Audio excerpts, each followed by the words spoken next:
მოგესალმებით, მე ნანი ვარ. დღევანდელ ვიდეოში ვისაუბრებ იმაზე, თუ როგორ შევარჩიოთ კონდიციონერი, რას უნდა მივაქციოთ ყურადღება მისი შეძენის და მონტაჟის დროს. პირველ რიგში, როდესაც ვარჩევთ კონდიციონერს, აუცილებლად უნდა გავითვალისწინოთ მისი სიმძლავრე. თუ რა სიმძლავრის კონდიციონერი გვჭირდება ოთახში დასამონტაჟებლად. ამისათვის კი მრავალი ფაქტორია გასათვალისწინებელი. როდესაც დავაზუსტებთ კონდიციონერის სიმძლავრეს, მერე უნდა გავითვალისწინოთ, რამდენია ოთახის ფართობი, რამდენია შემინული ფართი, ადამიანების რაოდენობა, ჭერის სიმაღლე, ელექტრომოწყობილობა, რომელიც სიმხურვალეს გამოყოფს. როდესაც შევარჩევთ კონდიციონერის სიმძლავრეს, ამის შემდეგ უკვე შეგვიძლია შევარჩიოთ ჩვენი დიზაინის და მონაცემების მიხედვით. გვჭირდება თუ არა ძრავი ინვერტერით, იონიზაციის ფუნქციით, Wi-Fi-ის რეჟიმით და სხვა.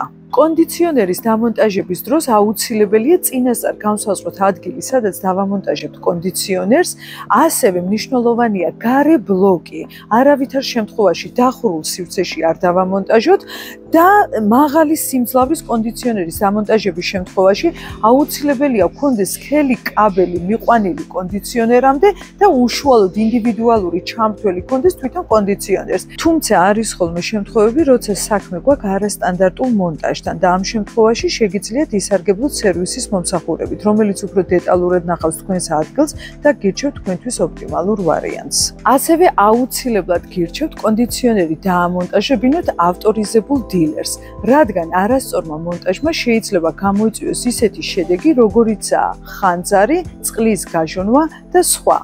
იმედი მაქვს მცირედით მაინც დაგეხმარეთ იმაში, რომ სწორად შეარჩიოთ კონდიციონერი. დღეისათვის სულ ეს იყო. ნახვამდის.